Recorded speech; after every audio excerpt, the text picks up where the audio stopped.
За сайн мэцхан өнөөдрийн мэндийг хүргэе. Шинэхэн бичлэгээр авалж байгаадаа баяртай байна.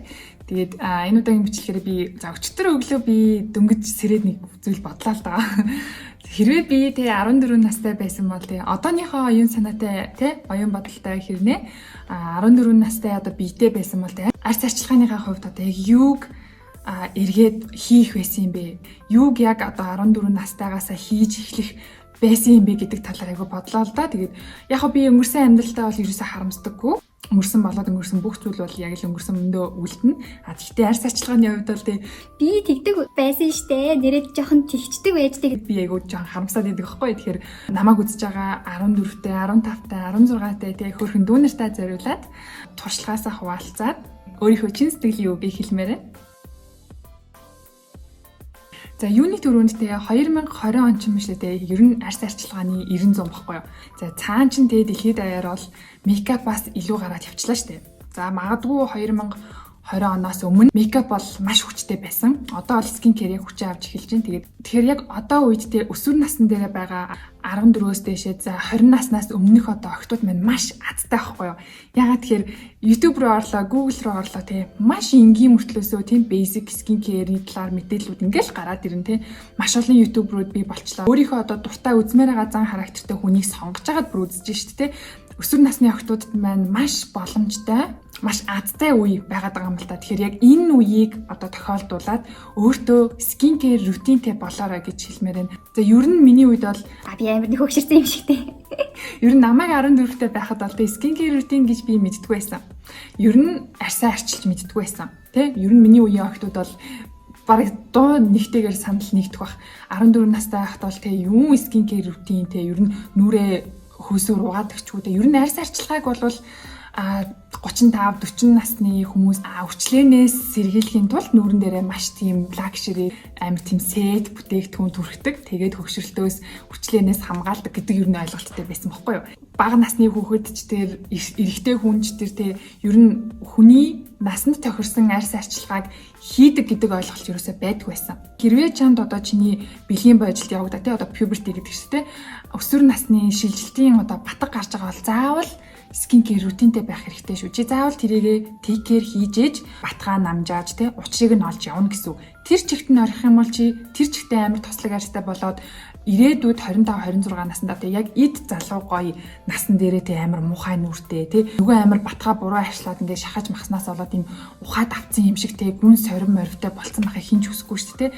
Одооноос маш энгийн тийм skin care рутинтэй болоод өөртөө тийм хийж авах хэрэгтэй шүү. Тэгэхээр миний өмнө оруулсан өсвөр насны skin care арьс арчилгааны талаар видео орсон байгаа. Тэгээ тэрийг заавал үзээрэй. Тэр бичлэг дээр дурдсанчлан тэ өсвөр наснд бол тийм их юм хэрэггүй. Бидрийг шиг одоо хийгээд байгаа шиг тэ бид нар ч юм бол тэг нөгөө алдагдсан коллагенаа нөхөх гээд тэ нөгөө залуу арьсаа хадгалах гээд ретинол, пептайд гээл тэ одоо LED маск заас гэл ингээл явж игж штэ тэ. Тэгэхээр чиний хувьд бол тэ бүр 100% коллагентэй арьс чинь өөрөө маш гоё залуу тийм фрэш байгаа учраас зөвхөн тэрийг хамгаалах маягаар нөгөө батгаа жоох эдгэх маягаар л одоо арчлахад хэрэгтэй.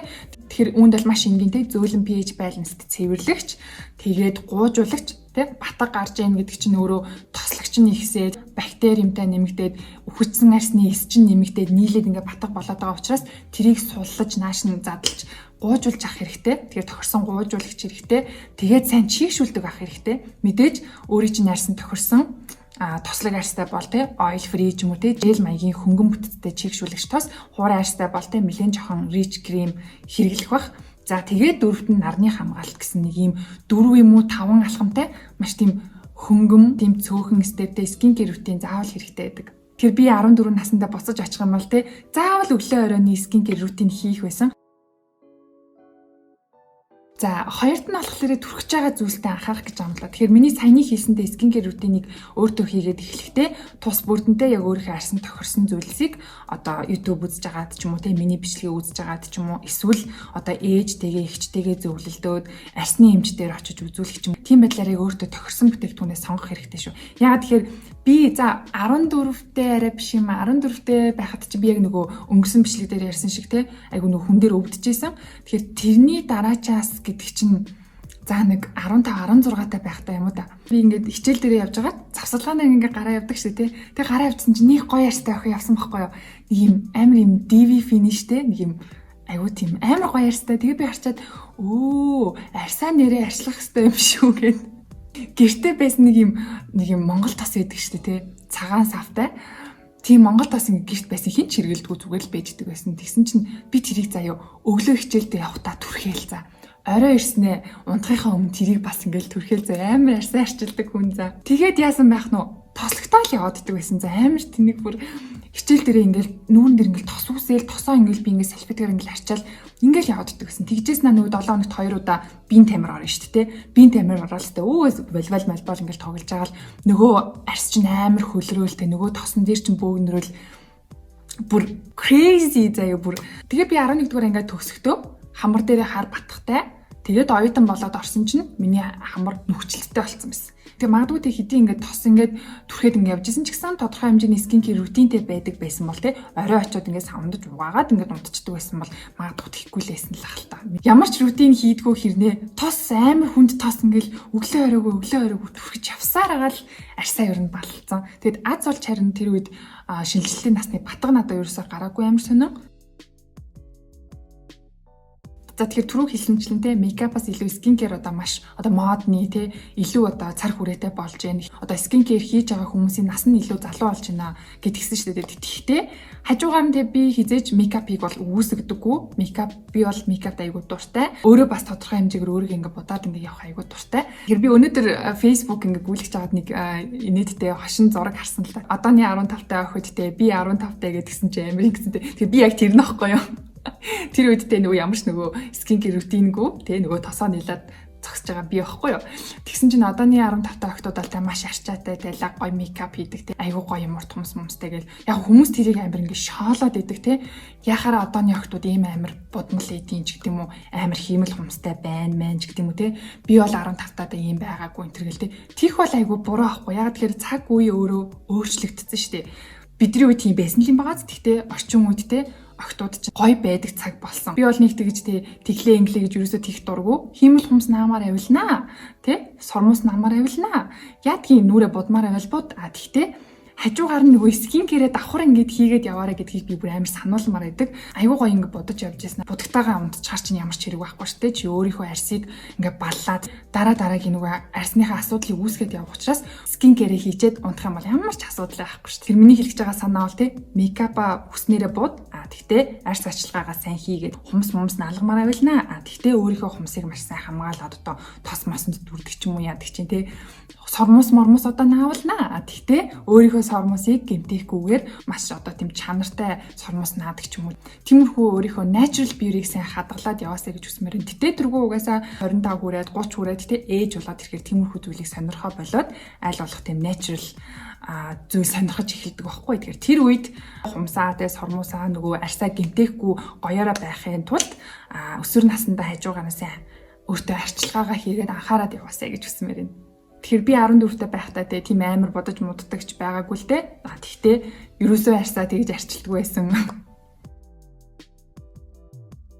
За хамгийн сүүлд нь би эрүүл байх гэдээ оролцлаа. Тэгээд гайхчихж магадгүй яагаад арьс арчилгаа ярьж яснаа эрүүл байх гэд явж байгаа гэдтэй. Гэхдээ эрүүл байх чинь өөрөө арьс арчилгаатай бас холбоотой байдаг. За яагаад гэвэл намайг жоохон байхад 14 таа байхдаа бол ээж маань, эмээ маань, эгч нар маань чи дулаан яв, дулаан хувцал доороосоо битгий даар битгий нэмгэн нойтон хувцастай салбахнаа гэж амар тэгдэг байсан байхгүй юу. Тэгтээ яагаад тэгж болохгүй мэ гэдгийг юусоо тайлбарлаж өгөөгүй. Зүгээр ингээл тэ нөгөө хүн чинь ингээд зүгээр тэг гэд хэлээд ингээд загнаатахаар юусоо ингээд наалддаггүй штэ тэ ингээд яагаад тэгээд байгаа юм бол тоо гэд тэ. Тийм учраас би одоо та нарт яагаад гэдгийг тайлбарлаад өгье.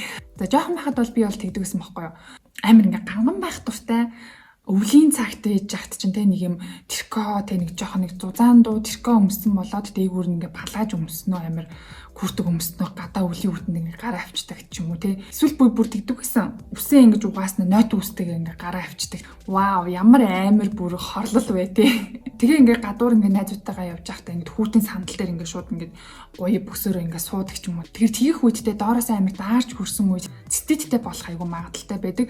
Цистит гэдэг чинь тэгээ манай монголоор одоо цистит гэдэг байгаа боловч яг хэсэм дээр давсагны өрөвсөл байгаа байхгүй юу. Тэгэхээр тэр давсагны өрөвсөл чинь эмнэлгийн одоо тусламж шаардлагатай эмч одоо үзээд эм бичиж өгдөг тийм төрлийн өвчин байгаа байхгүй яа. Тэгмэд манайхан цэцэд тусчиж одоо давстай хар цайнд сууч гэдэг юм уу тэр чинь болохоор яг пропер эмчилгээ биш байгаа байхгүй тий. Зүгээр ингээд жоохон тийм гэр аргын эмчилгээ тий. За магадгүй одоо тэгээ нөгөө давстай цайн маань суугаад тухайн үедээ ингээд эдгээд гайгүй болчлоо гэхэд чинь цаана эдгээгүй ингээд явж байгаа чи том болно те 20 гарна 25 хүрнэ хүүхэдтэй болно те тэр үед нөгөө давсганы өрөвсөл чинь өрөвсөж явсараагаад цаашаа нөгөө өндөвч рүүгээ ордог байхгүй юу. Өндөвч чинь эмэгтэй хүний эрүүл мэндийн бүр гол цөмөн ахгүй юу.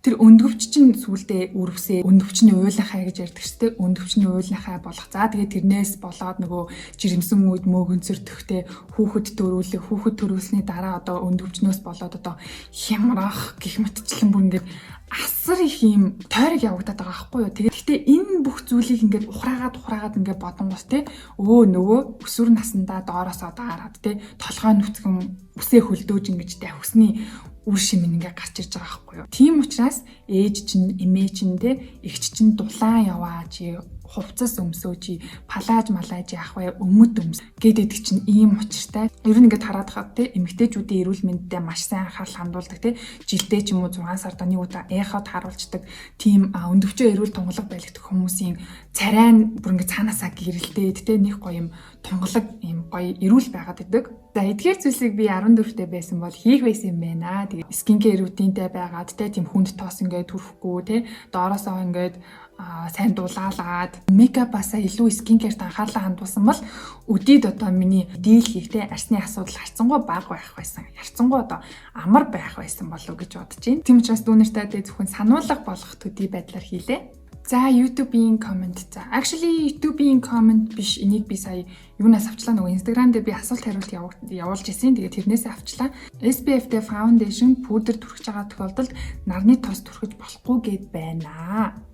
Үний юм уу? Яах хэрэгтэй вэ гэсэн байсан. Тэгэхээр энэ бол маш худлаа. Яагаад тэгэхээр SPF-тэй foundation пудер тэд нар чинь болохоор яагаад SPF орсон байдаг вэ гэхлээр нөгөө өдөр мейкапа сэргээхтэй SPF-тэй хамт одоо сэргээх зориулттай учраас дотор нь багахан хэмжээний SPF орсон байдаг байхгүй. За SPF-ийн хэмжээ бол нэг 15-тай 25-тай за зарим гайгүй сайн төрлийн сайн брендийн foundation бол яг 50-тай орсон байж магадгүй. Гэхдээ нарны тос түрхсэн шиг тэгж сайн хамгаалж чадахгүй. Хизээч чадахгүй. Заавал SPF 50+тай UVA+ 4-5-тай тийм нарны тос суурьнд нь заавал түрхчээж дээрээс нь нөгөө SPF-тэй мейкапа сайн түрхэж явах хэрэгтэй байхгүй. Ер нь base, primer, foundation, пудер бүгдээрээ адилхан. Бүгдээрээ маш бага хэмжээний SPF-тэй арталт нь заавал нарны тос түрхчээж энэ хоёр чинь нийлээд хамгаална гэсэн. За тэгээд энэ удаагчлагийн түрээд өндөрлж जैन. Тэгээд тусгаарлалтын байрнаас ер нь бичлэгүүдийг бөмбөгдөх бодолтой байгаа. Тэгээд дараагийн бичлэг маргааш өмнө өдөр орох бах. За тэгээд түр баяртай.